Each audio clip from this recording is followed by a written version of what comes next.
Welcome to the JMC Network Newscast. I'm Max Preston. And I'm Savannah Silva. The American Foundation for Suicide Prevention sponsors campus walks at universities nationwide. This Saturday, April 16th, students and community members are encouraged to come out to the ACU Amphitheater and walk to raise money and awareness for mental health. Registration will begin at 9 a.m. and the walk starts at 10:15. You can also register online at outofthedarkness.org. Well, social clubs made the best of the wet weather that hit the big country this week and continued to hold their club rushes for prospective members. Some women's clubs had furry friends, while some of the men's clubs went with a more beachy theme. This week was the first week of spring rushes for the social clubs on campus. Well, the spring rushes is more of like a laid-back, chill type rush season compared to the fall, because in the fall, girls are competing to get you to vote for them and join their club. In the spring, we just introduce ourselves to the freshmen and show them what to expect in the fall, and it helps them think if they want to pledge in the fall or not, and if they don't really like the whole rushing experience in the spring, then it'll make their decision easier.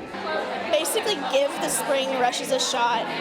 Just get to know the clubs. Once you get to the fall, that's when it is time to make the decisions. It's crunch time. Like, we need to get the pledges to like us, while for spring rushing, it's get to know them, hang out, have fun.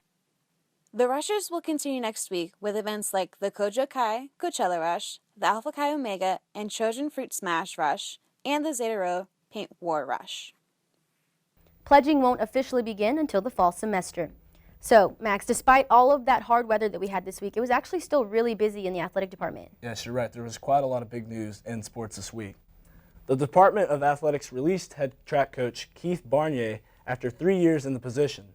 Barnier's departure is effective immediately, and assistant coach Jared Cook will step in as interim until a replacement is named. The men and women's track team had its first home meet of the season Saturday. Competitors included Texas Tech and Sam Houston State. The Wildcats recorded 4 event victories along with 19 personal bests and 3 meet and stadium records. Cornell Lionel and Kimon Green moved into ACU's top 10 all-time performers for the 100-meter dash and the 400-meter hurdles, respectively. Michaela Hackett continued her dominance and won the 1,500-meter, setting a personal record of 4 minutes and 46 seconds. The next meet for both teams will be later this month at the University of Oklahoma. The softball team swept the University of Incarnate Word Cardinals last weekend, winning both games of doubleheader on Friday 5-2 and 6-3, then coming back Saturday and winning 7-4. The Wildcats hit 3 home runs, 2 of them by Brianna Barnhill, giving her 5 RBIs. The other came from Peyton Hedrick with 2 on base. Another doubleheader is scheduled for Tuesday against Hardin Simmons, but was delayed until Sunday because of the rain. The Wildcats will be on the road to take on Stephen F. Austin this weekend. The baseball team won just one in a 3-game series against Houston Baptist this weekend. The men lost the first game 3-2, but came back the next day to win the second game 9-0, then lost the third 4-1. Aaron Mason pitched a complete shutout in the second game, giving up only 4 hits and no walks. The Wildcats also lost to Texas A&M Tuesday 10-4. They next face Texas A&M Corpus Christi in a 3-game series at home this weekend. The men and women's tennis teams celebrated senior night as they played Midwestern State on Wednesday. Both teams came out with wins over the Mustangs. The men won 5-2 while the women swept a 7-0 win. Seniors Casey Hermsdorf and Nada Marjanovic ended their home careers with a bang, each earning dominant singles victories.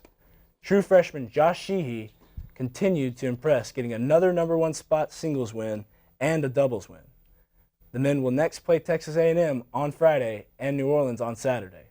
The women will play New Orleans on Saturday. So there's another sporting event that only happens one time a year, and it's kind of unique to the ACU crowd. So tell us more about that. That's right, Max. So the annual ACU Rodeo was held this week, where men and women had the chance to compete in a multitude of events ranging from wild goat milking to steer riding. This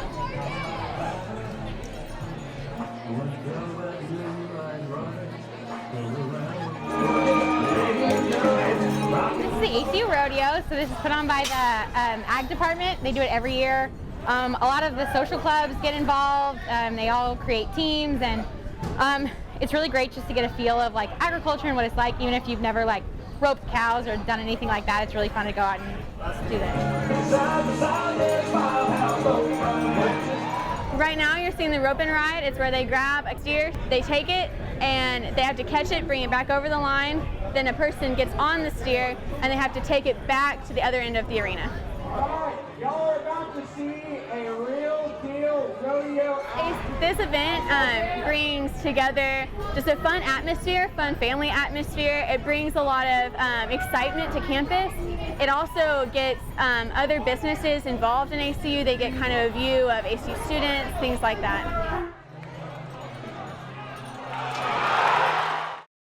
The rodeo is a long-standing tradition in the Agricultural and Environmental Science Department and has been around for over 60 years. Well, that's all we have for you this week. For more stories and breaking news, you can go to acuoptimist.com, or you can find us on Twitter or Facebook at ACU Optimist. You can also pick up a paper Friday after chapel. Until next time, for Max Preston, I'm Savannah Silva.